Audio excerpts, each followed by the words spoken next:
Hi, this question is for the creative team. Usually when you go into a graphic novel, into a movie, what were some of the pitfalls doing that, and how true to the actual graphic novel is the movie?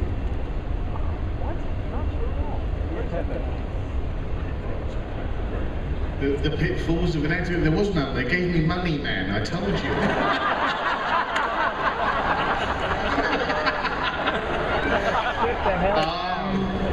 Well, like I say, I mean, I kept my distance. I mean, you never write a graphic novel thinking about a future movie, because that way lies madness or Mark Miller. Yeah, half of you got that and half of you... That's going to get back to him in like 10 seconds. So, as I say, the process was really just standing back and letting these people work, otherwise you drove yourself nuts. Plus, you get a bed of money. Next. Hi, my question is for Karl Urban.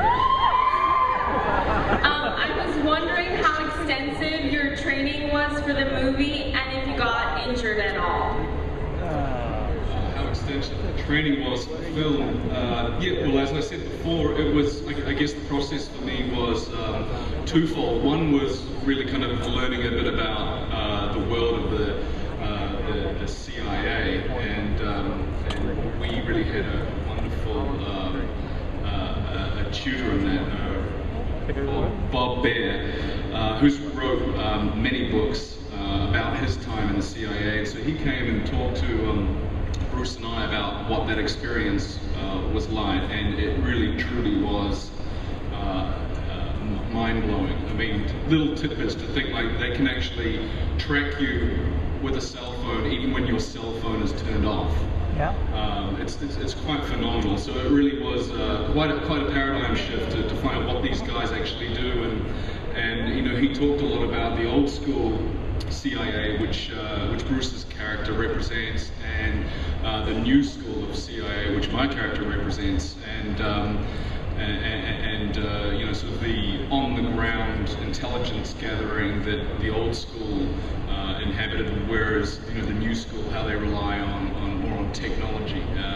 So that was a very, very interesting facet of sort of exploring this character. And then the other part was just all physical. It was, you know, learning how to fight and drive cars and shoot guns. We had the most amazing stunt team. You know, stunt guys. Yeah, we would. Buster Reeves was my stuntman and trainer, and he's got like some MMA record for the most kicks to the head. I don't know, but we were standing in this room, and he said to me, "Okay," and this was day one. He says, "Okay," I'm standing opposite him. He's like 12 feet away, and he goes, "Okay." He goes, "Okay, Karl, I'm going to come towards you. Now, you tell me when you feel threatened." He takes one step, and I'm like, "Yep, okay."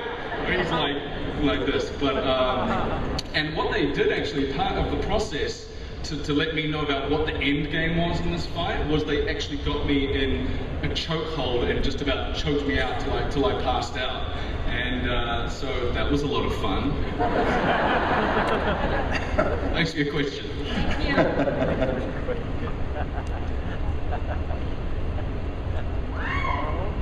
Hello.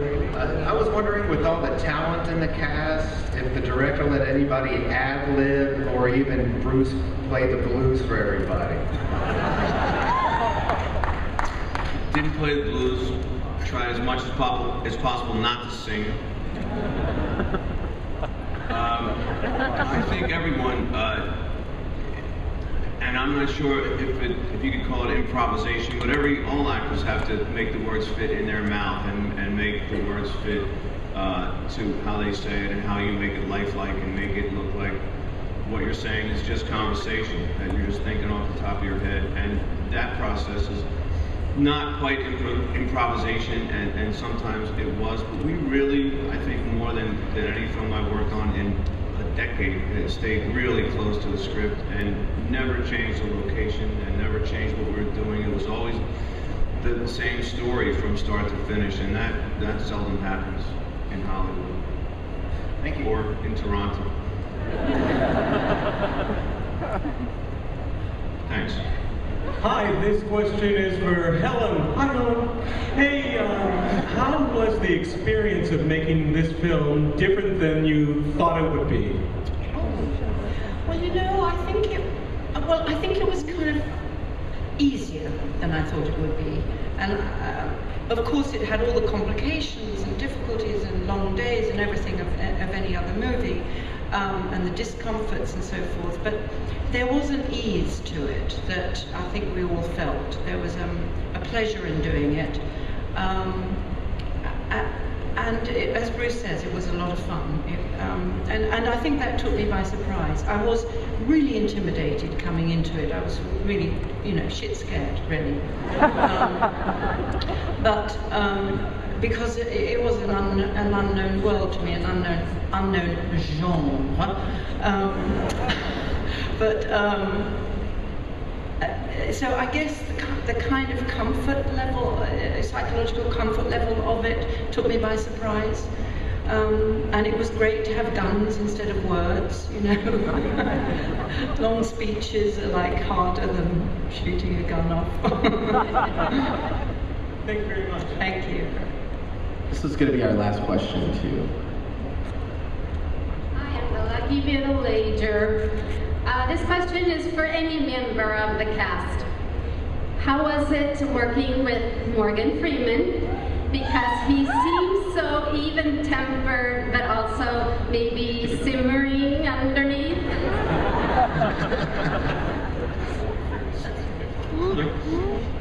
Yes, and thank you for asking about Morgan in there. A good 2/3 of the cast that are in the film are not here today, so I would like to thank you on behalf of all those guys.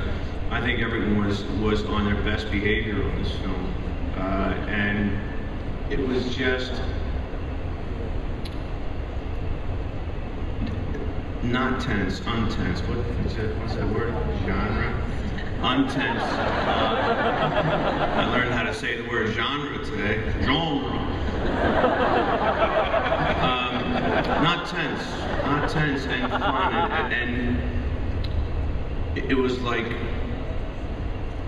I played Little League Baseball when I was a kid, and it wasn't that good, and working on this film was like, somebody said, come up and play for the Yankees and play with the Yankees, because everybody here and everybody in this film, all the cast really just stepped up to the plate and goes, yeah, all right, throw it in there, and hit the ball out of the park, and just everybody just did a great job. No hiccups, no, like you didn't go, oh gosh, I thought that was going to be different. Morgan was great. Really sweet, and I've done a couple films with him, and this was a great experience, really fun experience. I just want to thank all you guys and thank us for for letting us come here. We'll see if we can't get more people in this hall next year. But thank you for letting us come, and it's been a ball being here at Comic-Con. It's my first time here, and I just. Quick announcements real quick. The ticket you got when you walked in, you could take that to the Conventions Redemption Center for a special Comic-Con Red prize. Also, Summit has one more panel tomorrow morning at 11:15 for Drive Angry in 3D. Nick Cage, Amber Heard, Bill Fichtner, and director Patrick Lussier will be on stage. Lastly, visit the Summit Entertainment booth number 4029, where the cast and filmmakers of both Red and Drive Angry will be calling into phone booths they have set up to speak to fans throughout the weekend. So, what do you guys think? You want to see the trailer one more time? All right, let's roll the trailer one more time.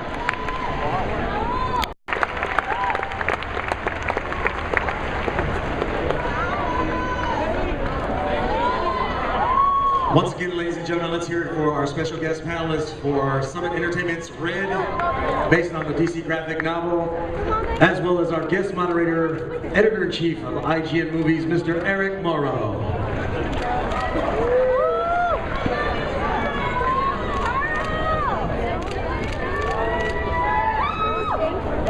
Thank you.